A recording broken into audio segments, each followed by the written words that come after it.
Fabien Gay, vous êtes sénateur communiste de la Seine-Saint-Denis. Quelles sont les raisons de votre présence à cette manifestation aujourd'hui? Ce que je disais tout à l'heure, c'est qu'il y a aujourd'hui une mobilisation extrêmement forte des salariés et de leurs syndicats, notamment la CGT, depuis des semaines et des mois. Et ils ont raison. Autour de ce projet Hercule, qui a été rebaptisé Grand EDF, mais c'est la même chose. Il y a une volonté du gouvernement, main dans la main avec la Commission européenne, de finir de démanteler cette grande entreprise publique qui est EDF, de la démanteler pour en livrer une partie aux intérêts financiers et privatiser, notamment les énergies renouvelables et la distribution avec Enedis. Et depuis 30 ans, les libéraux nous expliquent qu'avec la libéralisation et les privatisations du secteur de l'énergie et la mise en concurrence, parce qu'avant, EDF disposait d'un monopole public avec une entreprise publique qui gérait la production, le transport et la distribution, on nous a dit depuis 30 ans, vous verrez, ça fera baisser les prix. Ben pas du tout. Depuis 30 ans qu'on organise la concurrence, aujourd'hui il y a 42 acteurs alternatifs et ça n'a pas du tout fait baisser les prix. Ça les a fait augmenter, c'est plus 70% sur 10 ans pour les usagers. Et puis c'est une dégradation terrible des conditions de travail pour les salariés. Donc il est naturel aujourd'hui pour le sénateur communiste, mais avec beaucoup d'élus et de militants communistes, d'être là aujourd'hui pour dire notre opposition à ce projet et dire qu'il nous faut un grand service public de l'énergie dans ce pays pour répondre aux défis du XXIe siècle. Ce service public de l'énergie, quel pourrait-il être?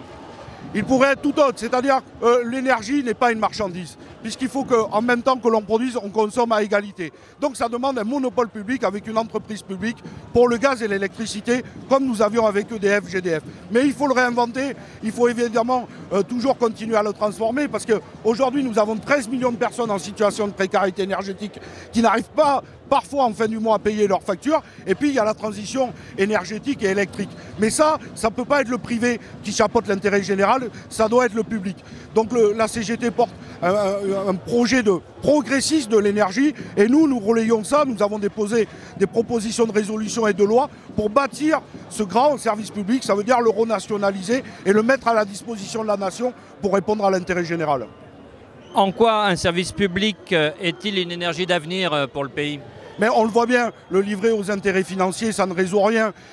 Aujourd'hui, malheureusement, les énergies renouvelables, elles profitent essentiellement aux privés qui se font du beurre sur l'argent du contribuable, notamment avec les taxes que l'on paye sur les factures d'électricité et qui ne vont plus aux énergies renouvelables, mais qui vont aux intérêts financiers. Donc oui, il y a besoin que tout ceci soit chapeauté par le public, qu'il y ait une décision d'État et avec une entreprise publique qui réfléchisse sur les 30 ans à venir pour un mix électrique entre le nucléaire, évidemment l'énergie hydraulique qui est menacée elle aussi de privatisation avec les grands barrages, et évidemment développer les énergies renouvelables, mais dans une optique d'intérêt général et non de répondre aux intérêts financiers.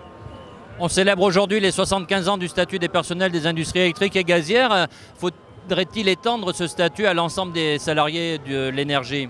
Mais il faut l'entendre à l'ensemble des salariés de l'énergie, mais au-delà, à toutes celles, le statut, il devrait protéger toutes celles et ceux qui répondent à l'intérêt général, à tous les grands services publics.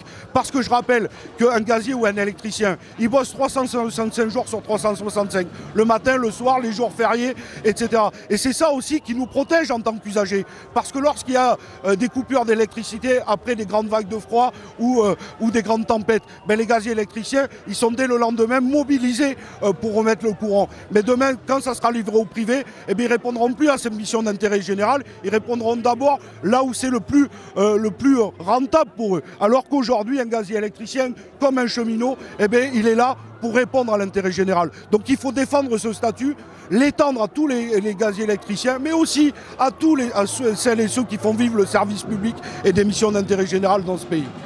Dernière question, Fabien Gay. Aujourd'hui, les salariés manifestent dans la rue à Paris. Quel est le calendrier politique à l'Assemblée nationale et au Sénat? Mais on ne l'a pas. C'est que cette négociation entre la Commission européenne et le gouvernement, elle se fait dans l'opacité totale.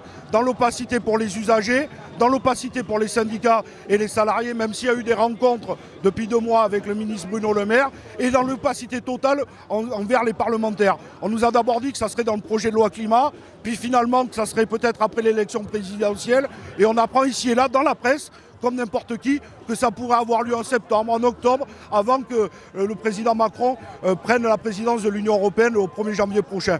Donc nous n'arrêtons pas de dire, nous voulons être associés, comme les syndiqués, comme les salariés et comme les usagers, à ces négociations. L'entreprise publique EDF, elle appartient à toute la nation, et donc nous voulons pouvoir débattre et pas nous dire simplement, vous verrez, on vous annoncera 15 jours avant quand ça viendra au Parlement, et de toute façon quand ça viendra, c'est exactement ce qui s'est passé avec le pacte ferroviaire, on ne pourra bouger aucune ligne parce que tout aura été négocié en haut. Donc c'est maintenant qu'il faut agir, c'est maintenant qu'il faut intervenir dans les négociations. Vous avez raison de vous mobiliser, nous on est là avec vous et on continuera à porter cette voix au Parlement.